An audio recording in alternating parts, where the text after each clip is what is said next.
You know that feeling when your stomach drops and your chest gets tight?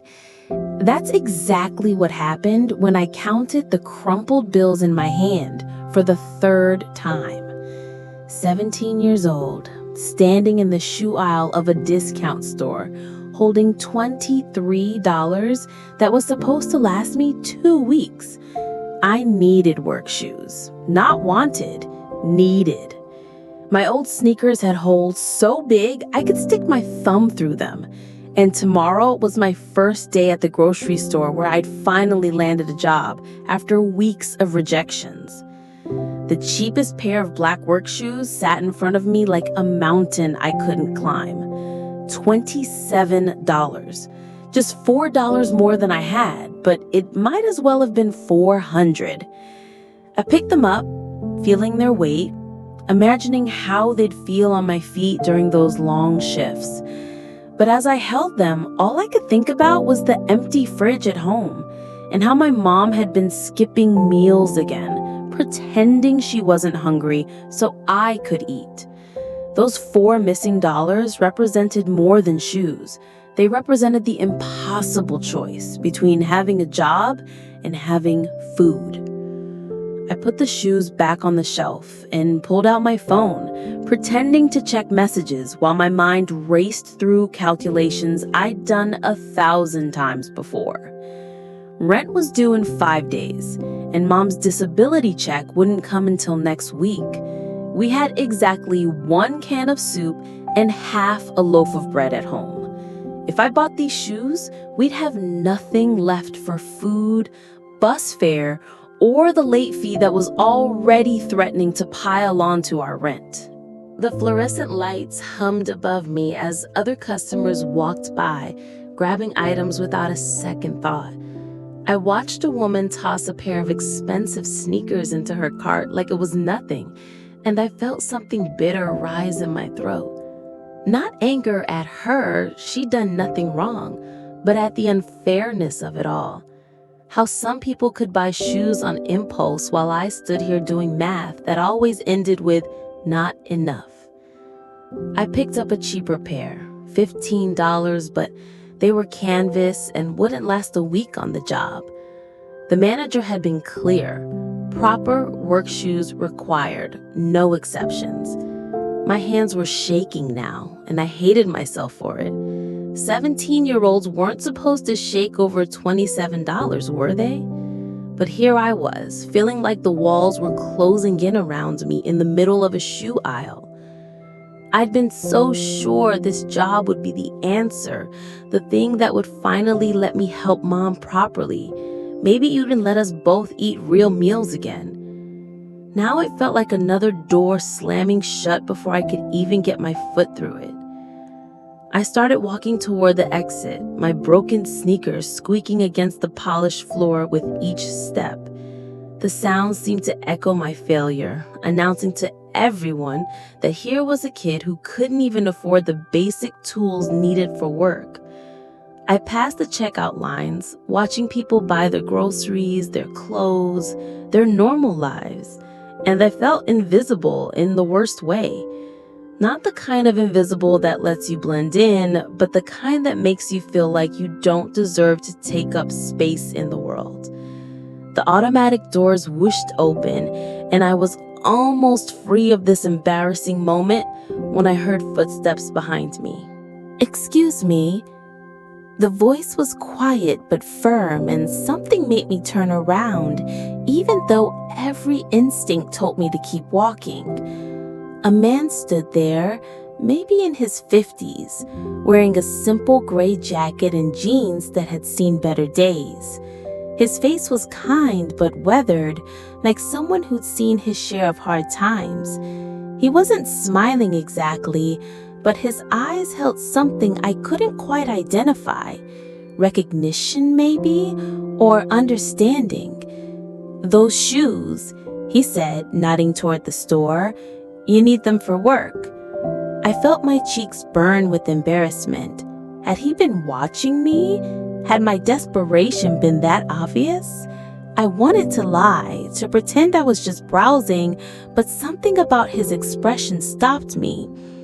Yeah, I managed to whisper, my voice barely audible over the store's background music.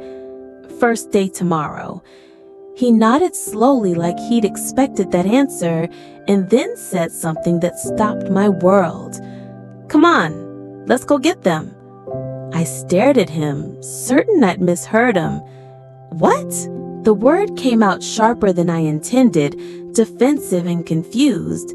He couldn't possibly mean what I thought he meant. Strangers didn't just buy things for other strangers, especially not for someone like me, a kid in torn jeans and a faded t-shirt who obviously didn't belong in the same world as people with money to spare. The shoes, he said simply, already turning back toward the store. Which ones do you need? I stood frozen, my brain unable to process what was happening. Was this some kind of joke? A setup? In my experience, when things seem too good to be true, they usually were. But he was already walking back into the store and something, maybe desperation, maybe hope, maybe just curiosity, made me follow him. My heart was pounding so hard I could hear it over the store's music, and my palms were sweating as we made our way back to that shoe aisle that had become the scene of my defeat just minutes before. He didn't ask questions as I pointed to the $27 shoes. He just picked them up, checked the size I mumbled when he asked, and walked toward the checkout like this was the most normal thing in the world. I followed behind him like a shadow, still not quite believing this was real. The cashier greeted him with the same bored politeness she showed everyone else, scanning the shoes and announcing the total without looking up. I watched him pull out a worn leather wallet and count out exact change, his movements deliberate and calm. The whole transaction took maybe 2 minutes, but it felt like hours. When the cashier handed him the bag, he turned and offered it to me. My hands trembled as I took it, the plastic crinkling under my grip. "Thank you," I whispered, but the words felt completely inadequate for what had just happened. He was already walking away when I called after him. "Wait, how can I pay you back? Can I get your name, your number, something?" He stopped and turned back to me. And for the first time, he smiled. A small, sad smile that seemed to carry years of stories I'd never know. "Someone did it for me once," he said, his voice soft but clear. "Keep going." 3 simple words that hit me like a physical force. Keep going. Not keep the receipt, not pay it forward, not don't worry about it. Keep going. Like he somehow knew that I'd been on the verge of giving up on more than just the shoes. Before I could say anything else, he was walking away, disappearing into the crowd of shoppers like he'd never been there at all. I stood there clutching that bag, feeling like I'd just witnessed a miracle or a magic trick, something impossible that had somehow become real. The shoes felt heavier now, weighted with more than just leather and rubber. They carried the promise of a job, yes, but also something bigger. The knowledge that somewhere in this cold world, kindness still existed in its purest form. The next morning, I laced up those shoes with hands that were steadier than they'd been in weeks. They fit perfectly, and as I walked to the bus stop, I felt different somehow. Not just because I looked the part of someone who belonged in a workplace, but because someone had believed in me enough to invest in my future. The shoes didn't squeak or slip, and my feet didn't hurt even after the 8-hour training shift that followed. During my lunch break, I sat outside the store and looked down at those black shoes, still amazed by their presence on my feet. Every step I took felt like a small victory, and I found myself walking differently, with purpose, with confidence I'd never felt before. When customers were rude or the work got overwhelming, I think about that man's words, "Keep going." It became my mantra, my anchor when everything else felt unstable. That night, I came home with my first real paycheck pending, and for the first time in months, Mom and I ordered pizza. As we ate, I told her about the stranger, and she cried, not from sadness, but from relief that there were still people in the world who cared about kids like me. Years passed, and those shoes eventually wore out, replaced by better ones I could afford with money from steady work. But I kept them in my closet long after they were too worn to wear, a tangible reminder of the moment my life changed direction. The job led to another job, then to college with scholarships and student loans I could manage because I had work experience. Each step forward was built on the foundation of that one act of kindness. I started carrying extra cash, looking for moments when I could be that stranger for someone else. A few dollars for bus fare, a meal for someone who looked hungry. Small gestures that might seem insignificant but could change the trajectory of someone's entire day. I never expected gratitude or recognition. I'd learned from the best that the most powerful kindness is the kind that asks for nothing in return. But every time I helped someone, I heard those words echoing in my mind. Someone did it for me once. The circle was completing itself, one small act at a time. To this day, I still don't know who that man was. I've wondered 1,000 times. Was he a father thinking about his own children? Someone who'd once stood in his own shoe aisle, counting insufficient dollars? Maybe someone who'd received kindness from a stranger and was passing it forward, just like I tried to do now.